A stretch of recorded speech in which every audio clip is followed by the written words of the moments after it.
Good morning. Green Man here. Oh, yeah, that's me up here in the corner. Anyway, I wanted to talk this morning about a video that I watched. And this was Richard Wolff on the Status Quo program with Jordan Chariton. And it was good. Two guys talking about important stuff, capitalism and the economy. And but I wanted to add a little bit to this because they're missing part of the picture here. You know, it's kind of like a single point perspective where it's distorted. And so we need more perspective on this picture here. But Richard asked an important question in here, which was, how can we fundamentally change the economic system so it does not produce the kinds of socially destructive inequality we see all around us? And they went on for probably 40 minutes or so talking about capitalism, the top, and, you know, the problem, the rich who, or the, you know, the powerful, wealthy who control our economy. And he says, in the end, you've got to move away from a system that concentrates way too much wealth and way too much income in the hands of way too small a segment of the community. And this is certainly true. We know this. But when he came to his solution, he went from discussing the top all the way down to the bottom, saying that the solution is for the workers to democratize their workplace. Well, there are millions of cooperatives around the world. In fact, it's one of the most common business forms. And there's some 2.6 million cooperatives around the world, right? 1 billion members. And but how can this affect the problem at the top? That's a long disconnect, it seems to me. You know, it's a microeconomic solution to a macroeconomic problem. Another thing that he says is that markets are socially destructive because they favor people with the money. Now, he did talk about a little bit of history and went back saying that he went back to Plato and Aristotle to get this message here that markets are socially destructive because they favor the people with the money. But is that a problem with the markets? I mean, that's where we do our exchanging and you know, sell our produce and buy our produce. And so is that is the market a problem, or is it that there's people with money who are able to dominate that market? I think that's the bigger problem. Why is the money concentrated in the hands of few? Shouldn't everyone have money to fulfill their needs? And is the problem with the markets, or is it the money? Well, I say it's the money, it's the monetary system. But we don't talk about the monetary system much. You don't hear much about it. And we're going to talk about that a little bit, because I think the monetary overlay on what Richard is talking about and Jordan were talking about, they had good perspective on things, but they just need the monetary overlay to fill it out so that there's a good understanding of what's going on. Co-ops, like local currencies and public banks, these are all microeconomic strategies for surviving within the current system, right? I mean, this is what we're doing. This is down at the level of where the pain is, right? And we're trying to fix it there. And so in a sense, it's a Band-Aid. Not that they're bad things, they're good things to do. I mean, it's good to put a Band-Aid on it. And it's good to take care of what you can at the local level. But when you have a macroeconomic problem that's creating the pain at the bottom, you need a macroeconomic solution. And so how can we affect the macroeconomic problem? with microeconomic strategies. I don't believe we can. Not that they're not good things to do. They're good to organize people and maybe educate them about the macroeconomic problem. Now, to Richard's credit, you know, he was talking about how history was important, and it certainly is. And as John Kenneth Galbraith pointed out, the problem with the modern economy is not a failure of knowledge of economics. It's a failure of knowledge of history. But he also noted that the study of money, above all other fields in economics, is one in which complexity is used to disguise truth or evade truth, not to reveal it. And complexity is used to claim sophistication often. You see, you know, you make it very complex, so only the experts, only the priesthood really knows how the system works. Well, why don't economists talk about money? Well, first of all, economists kind of work for the bankers, right? For the most part. I mean, if you're trained in economics, who are you going to work for? It's going to be some bank, most likely, or possibly government. There might be some jobs for an economist there, but mostly it's a banker's profession. And why is money the third rail for an economist's career? This is one of my jokes. Why is money a third rail for an economist's career? Because it's where the power is. And there was Bernard Latour had asked Paul Krugman when he got his Nobel Prize in economics, which really isn't a Nobel Prize. It's given by the Central Bank of Sweden in honor of Alfred Nobel, right? And but Paul said, but didn't they warn you about not touching the monetary system? Because if you insist on talking about it, it'll kill you academically, right? It'll ruin your career. So when you hear academics talking about the economy, they won't mention the money because that would threaten their career. It's difficult to get a man to understand something when his salary depends on his not understanding it. Upton Sinclair pointed that out to us. And it's certainly true, isn't it? Well, let's go back a little bit. Political economy. Now, they were kind of talking about political economy, which is the study of the relationship between wealth and power. And they just didn't get to the mechanism for that power, which is the money. But that's important to talk about political economy. And it's so important that back in the 19th century, the bankers funding universities and professors, giving them grants and stuff like that, or bribes, you might say, to get them to support their private central bank proposal, which they had going on in Congress, which was passed in 1913. But they broke up political economy into two halves, and it was economics and political science. Now, in economics, they study wealth while ignoring power. And in political science, they study power while ignoring wealth. And that way, the two shall not meet and figure out what's going on, right? So that's an important thing. Monetary science and history is not taught in any major school or university. Isn't that kind of shocking that with all of the education and universities that we have, that there's nothing on monetary science, nothing about the money that really educates people about money and how it works? Money is the foundation of democracy, actually, if we think about it, because it was recognized in ancient Greece 10 centuries before Christ that the most vital prerogative of democratic government was to issue the money.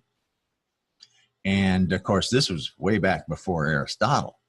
It was Lycurgus of Sparta who was called the lawgiver. He was a beloved king, and a member of the elite had traveled the world and came back and said, hey, you know what, you guys, the oligarchy with all your gold and precious metals, I want the people to have their own money, and I'm going to make it illegal for you guys to use that as money here. And of course, it's still used for foreign trade, but within their society, they wanted to use a democratic medium. And so he did that. And that's why they call him the lawgiver, because you see, as Aristotle pointed out, money exists not by nature, but by law. So money is an element of law. It's a social power imbued in the law, with law. And I wanted to point something out here too. You notice how the Greek temple here is the icon for the bank, for banks, you see. And that's because, you know, the people would bring their wealth to the temples and give wealth and money to the priesthood and to the temples for prayers, for their crops and for their good health. And so we have the staffs of Asclepius here on the side, which is the staff representing the law, the snake representing fertility and transformation. And so and you can see the dollar sign in that too, right? So it represents not just the medical establishment, but you see it also represents the money. So let's talk about the macroeconomic problem. What is the macroeconomic problem? Well, it's the global wealth distribution, which is insanely crazy. You know, we have this horrible distribution of wealth where most of it goes up to the top 0.0001%. You know, a very small number of people have a very huge amount of wealth. And down here at the bottom, you see that 80% down there. Well, that's where all the art and innovation comes from. That's where most of us live, right? That's the productive economy. That's where wealth is created. And that's where the, as I said, the art and innovation comes from. Now, the sad thing is that in such a system of inequality, and people tend to accept that as being natural, as a meritocracy. In other words, that they this belief that you worked harder and so you got wealthier and you deserved that. But that's, you know, rather than the social issues that we have with the system. So that was just way wrong. And so we need to fix that. And as you can see, that's a very flimsy structure, right? Well, how did it get that way? Princeton University study talks about how the public has zero influence on public policy. So, you know, the public has been polled for decades now and wanting all kinds of increased, well, healthcare, education, better infrastructure, more environmental protections, you know, more justice, and eliminate poverty and things like that. But this is a study that they did of the 200 most politically active companies in America and their influence on the government. And it shows here that over 10 years, they spent $5.8 billion influencing government. But they got back $4 trillion in taxpayer subsidies and support. Now, that is a huge return on investment, right? I mean, that's way, way up there. I'm not sure what that ROI is, that return on investment, but it's huge. And I want to note that, you know, and of course, they've got it broken down into 6 different industries that were the corporations who were influencing government. And you see the pharmaceutical, energy, defense, communications, agribusiness, and finance. And I want you to note that finance, of course, gave the most. But there's also another point. These other corporations, the pharmaceutical, energy, agribusiness, defense, communications, all of these are big corporations that are funded by the banks. And so these corporations depend on credit from the banks to run their operations. And that is, they are in debt to the financial system. So it's a wealth extracting system for the finance system. all these other corporations. They're extracting the wealth out of the food system and communications. And of course, communications also used for control of society and influencing our elections and stuff. And defense, that's another big drain on the economy. And so we have all of this concentrating wealth systematically into the finance sector. Well, there's this great movie called Rock the Cradle, which I recommend y'all watch. And it's about the public theater movement back in the 30s. And there's a scene in there where Rockefeller and all the big rich guys, Carnegie, all these guys at the time were at a party, and they're clinking champagne glasses and laughing, and they say, "We've got the best system in the world. We get paid to be rich." And that's so true. It's a systematic concentration of wealth to the top. So that's a problem, and there is a solution to it. And it was proposed actually after the crash in 1929, which, by the way, was caused intentionally by the banks, because all they had to do, you see, was withhold loaning money. They blew a big bubble up, right? Lots of money, lots of loans being made for, farming loans and housing loans and business loans, right? And, the radio was coming on, the automobile was coming on, and so there was huge amounts of money investment. And then the banks just stopped lending money. And when they stopped lending money, the whole thing come crashing down. And this was revealed in a Pecora Commission investigation. But again, just like in 2008, nobody was prosecuted, and the system was not changed. But there were some brilliant economists who saw what happened and understood what happened and understood the money system. And they proposed a solution. It was called the Chicago Plan. And they wrote the Program for Monetary Reform. This was in 1939 when they actually, I believe, presented it to FDR. And FDR rejected it. Of course, Roosevelt was a banking family, right? So they were going to be on the side of the banks. And because you don't get executives in this country who are against the banks.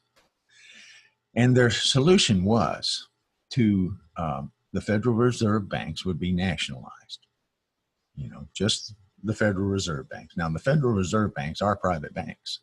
There's 12 Federal Reserve banks, and they are owned by the big banks in their region. And a lot of them are international banks like the New York Fed. And so they wanted to nationalize the Federal Reserve Bank and so make that system public.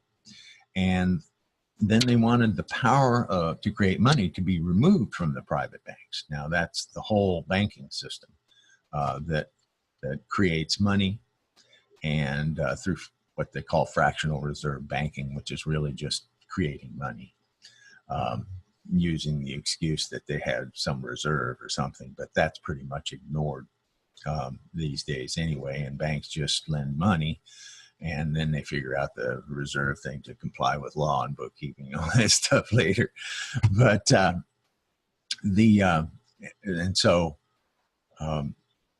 that would stop. And of course, then you need the government to create money for public purpose. And the difference of that would be is most of the new money created in recent years has gone into the speculative economy. Richard talks about two economies, right? And one of them is the speculative economy, and one is the production economy. And the money has been going into the speculative economy and people getting rich and all this stuff. And that's just, investing on existing goods and services, and so it doesn't create anything of value like the productive economy does. So when federal government spends on healthcare, education, infrastructure, all the things that we need, that's into the productive economy. And when you invest money into the productive economy, those worries about inflation are not important, because you won't get much inflation if it's stuff people want and need, and then you can supply the money, because anything that is physically possible and socially desirable is financially feasible. And of course, that didn't happen. Consequently, the bankers win. And they're still winning, as we saw in 2008. That was a massive transfer of wealth from the people through our government to the banks, to the top banks. And of course, the banks are owned by the capital holders, their biggest depositors, which are sometimes the bankers, but sometimes not. But the people with the money, the big capital holders, they control the banking system. So, that's that top 0.001%. And so the roots of the problem is not government. The roots of the problem is the banking system and the big banks that control it. And there's a political myth that we are, it's left and right. Now, it's not, I guess you could say there's a real division there, but it's an artificial division. It's created division between the left and right. And you keep people divided, you'll keep them controlled. And people have known about this. They knew this in the late 19th century. And this is a cartoon from 1912 talking about how you got the big commercial banks on one side and the big investment banks on the other, and how they control the political parties. And so they control the political system, and they can decide who wins, right? By giving the most money to whichever side, plus they had the media in their pockets. And so they're able to control the political system. And they do this with war too. Since before the 1600s, they were controlling governments, and because governments were deep in debt to them for war debts. And that was how the big capital holders got control of governments, was through debt in war. And so they could control wars and decide who wins the war too, by giving the winner side more money to win the war with. Divide and conquer. But the political reality is that it's a top-bottom division. The top few with the money and the bottom many down here in the market without the money and not enough money. And so we need to change that. And we can do that by implementing the Chicago Plan. Now, here Bob Dylan, he's very sad. Actually, it's not Bob Dylan at all. It's Benjamin Disraeli, and who was the first Prime Minister of England. And he's sad because he discovered that after being elected, he didn't have any power. He thought he was going to help his country out and do some good stuff, and then discovered he didn't have the power to do it. And he says, the world is governed by very different personages from what is imagined by those who are not behind the scenes. Well, Yanis Varoufakis also discovered that recently, right? He was elected as a Greek finance minister and then went to meet with the Eurogroup, which is the big banks who own the European Central Bank, right? That's the group of big banks that own Europe's central bank, and just sort of like the big banks that own the Fed, right? Well, guess what? They're in cahoots. And so he went to a meeting with the Eurogroup, And the president of the Eurogroup pushed his nameplate forward and says, right after Giannis introduced him, before Giannis could say a word, he says, elections cannot be allowed to change the economic policies of any country. Well, I'm sure Giannis was a little bit shocked, because that's exactly what he had come there to do, felt like he had been elected to do, and was being told that he could not do that. By who? Those who have the power, right? As Salvador Allende also discovered, he had won the revolution. They won militarily, but he says, we have won the revolution, but we have not won the power. And of course, the power is the power to create and issue the money as a sovereign government. So they didn't win their sovereignty. They're still controlled by the big international banks. And same way the American Revolution. The American Revolution was all about breaking with the Bank of England, breaking with the control that the Bank of England had over the colonies. They wanted to issue their own money. Ben Franklin pointed that out. And so that's actually how the revolution was won, is because we printed our own money, the Continentals. And that's what funded the revolution. And so we won the revolution militarily, but there was a big power struggle, and we'll talk about that more later in another video that I'll do on the money story. But one of the myths, so you know, a constant myth that we have is that our money is created and issued by our government, and that banks lend out existing money. That's not true. That never happens. Our government is not created and issued by our government, except for the coins. Now, the coins are issued by the government, but they sell them at face value to the banks, right? The coins. Not much. That's a tiny percentage of the money. And in fact, all the cash, paper and coin, is only 3% of the money. So that's an important fact that people should be aware of. Most of the money is electronic money created by the banks when they make loans. And of course, the paper money is printed by the Bureau of Engraving and sold to the banks for production costs. So a $1 bill costs a nickel to print. Well, so does a $100 bill cost a nickel to print.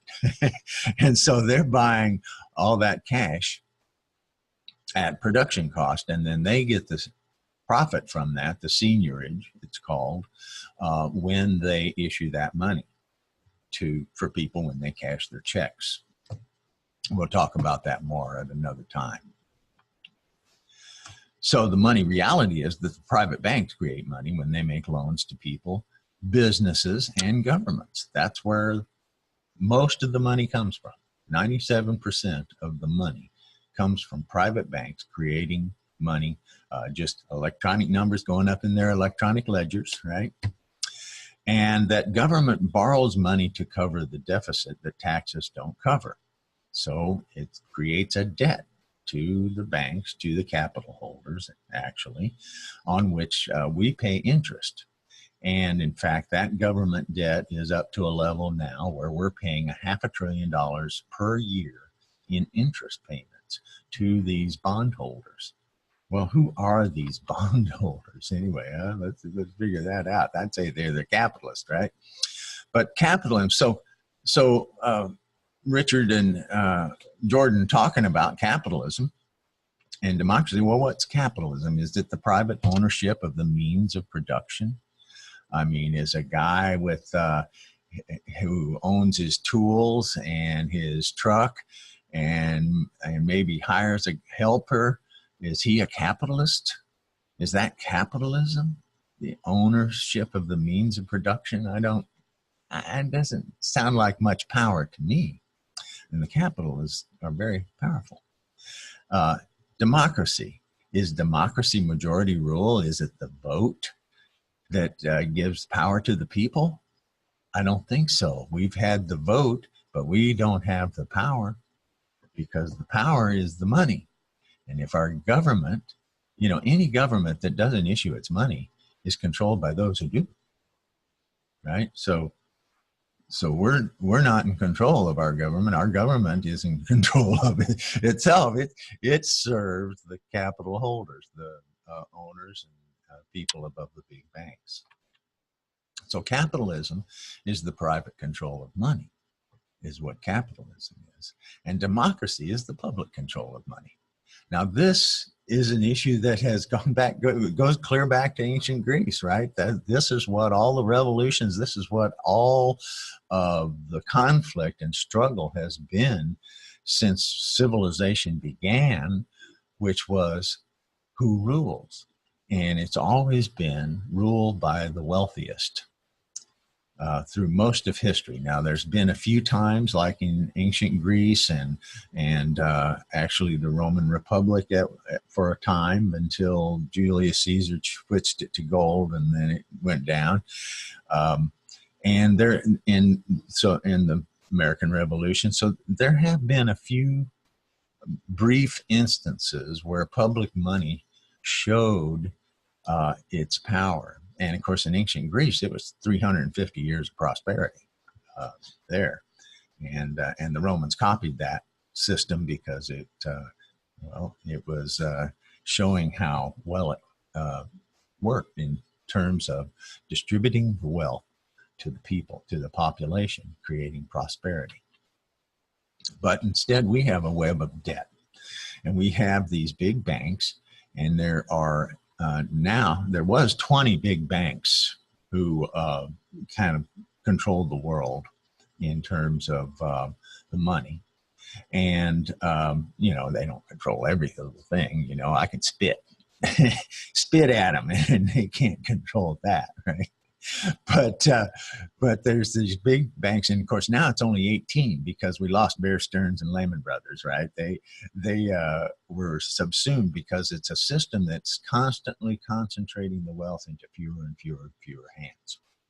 And so we have 18 banks controlling 196 nations, 2,300 corporations, and 7 billion people. And let's look at the split up. And this is U.S. debt. And this is an old one from 2006, but I want to just point out something, that the federal debt that we always talk about being huge, a debt monster, it's nothing compared to the household debt, and the corporate debt's even greater. So, it's private sector debt that is the huge debt monster. The public debt it isn't even that great. And if we had a public money system, we could pay that off. But we don't have a public money system because way back at the beginning, Alexander Hamilton sold Congress, bribed Congress perhaps, his quote is on his statue in front of the Fed. It says, "The United States debt, foreign and domestic, was the price of liberty." Now, how can debt be the same as liberty? That doesn't make any sense. Debt is a slaver. Debt is how people are enslaved. People go to work at jobs they hate to pay their debt. And there's more debt than there is money, so they'll never pay it off. They'll never be able to pay off all the debt that our government has, for instance. That debt goes far beyond the money supply. And who owns that debt? Well, there's the breakup of it. We have the international investors. International investors, yeah. The big international banks and their capital holders. And then you have your domestic private investors, right? And then you have the Federal Reserve, which, remember, is a bunch of private banks who own it. And so you have this huge amount of private investment. Then what's that? Well, that's mutual funds and other things like that. That's also debt held by big banks and capital holders and mutual funds and things like that. And then you have your state and local governments who have a piece of the public debt as well. That's a lot of debt. And it's not, and that's enslaves people, enslaves our nation. So, and of course that money is issued at interest. Like I said, we pay $500 billion in interest. Well, everybody's paying interest, right? Most of the population.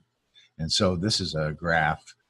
This is from 1988 figures that was done by Margaret Kennedy, but it shows 10 household income brackets. And that line is the zero line. And so those below the line are paying interest, and those above the line are gaining interest. And so you can see where those interest payments go. And so you have this banking system that funnels that money up to the top 10%, top 1%, top 0.001% on up there, until you have trillions of dollars in the hands of private interests who use it to control governments. So the Chicago Plan is still alive and well today because, for instance, the Green Party is a political party. It doesn't have much power, but it does know where the power is. You know, the Green Party, these folks are pretty smart, and they say we need to nationalize the Fed, and we need to end bank creation of money, and we need the federal government to create and spend money into the economy for public purpose, all the things that people need and want and can use. And you can learn more by going to Greens for Monetary Reform down there. Show the website, and it explains the system even more. Now, we even have the legislation already because the American Monetary Act was written by Stephen Zarlinga, who did 11 years of research, which is in this book, The Lost Science of Money, which tells the story, the mythology of money and the story of power, because the monetary history is the story of power. And if you know, that's why that's why it's important to understand the money, is to understand the power, because that's where the power is. And of course, the Need Act was presented, which is basically the Chicago Plan to implement that. And Dennis Kucinich brought it forth at the behest of Elizabeth Kucinich, who at the time worked for Stephen Zarlinga at the American Monetary Institute. And so they educated Dennis about the money, and he came forth with the Need Act and in the 112th Congress. And it never got out of committee, as you might imagine. And then a bunch of money went into defeating him and taking his congressional seat away. He did not win the power. But there are efforts going on around the world to change this. And it's something is happening here. And I say it's not MMT, because you see, MMT is a banker-funded effort to keep the lid on monetary reform. They call monetary reformers cranks and use complexity to claim, you know, sophistication, and they're economists.